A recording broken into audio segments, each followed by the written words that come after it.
Hello everyone, Michael Jacobs. Happy November.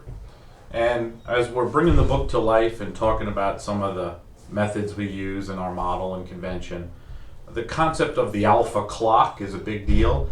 And from what I'm gathering is it's not something that's wildly understood, and it wasn't in the fundamental book, it'll be in the master. So I think we should touch on it a little bit so it'll help you follow our discussion. So let's take a look at some screen captures and discuss this movement of the club around the clock, so to speak. But one thing you have to understand is that when you're looking at the rotation of the club, the beta matters a lot. It's ways that you could torque the club and do things and put energy into the system. But let's start with the alpha clock and just scrape the surface of the beta a little bit too. So let's take a look. Okay, so I made a nice little chart for everyone today to help the alpha clock discussion. So let's say we had a little clock superimposed on the club, and when it starts off, it's pointing at 0, or if for some way it went all the way around in a full circle, it would be 360.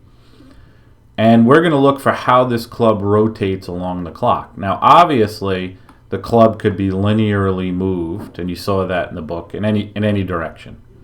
But for the sake of this alpha discussion, we're going to look for how it's being rotated around the clock. So if you made a swing, obviously you're going to force it and linearly move it. But if you made a swing and it rotated that much on the backswing, and let's say it translated, that would be 90 degrees around the clock. If you can make the club get to somewhat near vertical here, and let's say you're halfway back on your backswing or whatever, now you're at a 180 angle.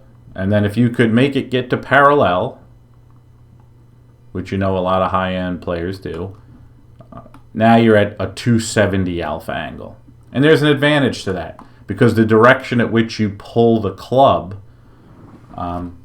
is obviously determined and aided by how much the club rotates around the clock. So if you're somebody in the 220 club, 225, that's the question that was asked on Postmodern Golf on our Facebook discussion group by Paul Whalen. If you're in the 220 area and you pull on the club, let's say directly towards a golf ball, let's say, which is somewhere over here, it's really going to make the club want to flee outwards if you pull in that direction. So from the alpha standpoint, which is in the plane of travel, you would probably start to see that golfer try to negatively torque the club back to stop it from moving out. But what I think people are missing is that beta matters, folks. When you're in a shorter 180, 220, 225 backswing, you'll start to see beta changes to the club. Now, we've looked at 600 swings. We have a program that runs all the swings at once. We know what we're looking at, and we know what the differences are. So if you look at this golfer here, this is actually Steve Haggerty, who is in the book, Elements of the Swings. This will help bring the book to life. You could see early on in his backswing, he would have rotated that club right around 90 degrees around the clock.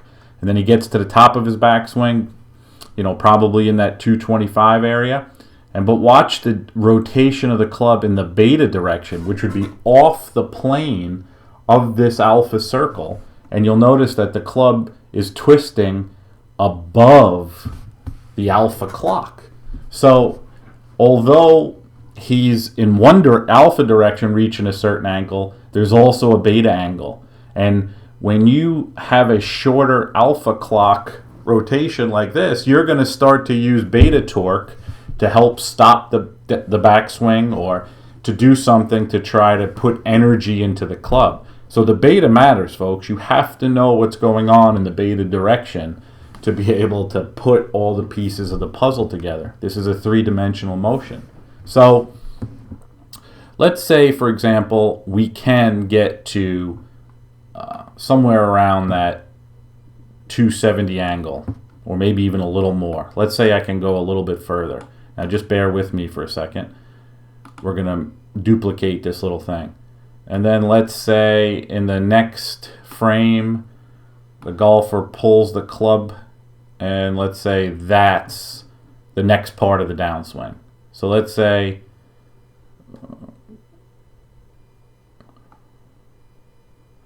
that's the top of the backswing, and then in the next frame, the golfer is able to pull the club down, let's say right there, and the club is basically rotating right around its own center of mass.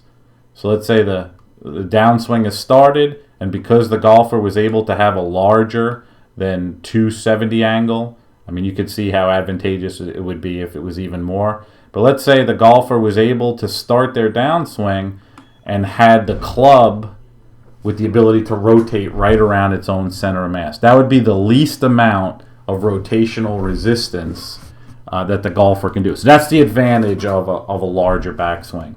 If you made a shorter backswing and you're in the 220, and then let's say like the question that was asked on Postmodern, you then pull down on the downswing, and let's say the next frame, so the question was if you pull towards the ball, so let's say you pulled towards the ball this way, it would really want to make the club move out like this. So the shorter the backswing, the more the rotational resistance will be. So there'll be more rotational resistance closer to the hands. So when you look in the book and you look at Steve Haggerty's swing, you look and you'll see that his rotational resistance was a little higher than 0, which would be around the center of mass of the club when it's rotating. So he had to have some positive alpha torque as well as this positive beta when he switched directions. But this is a total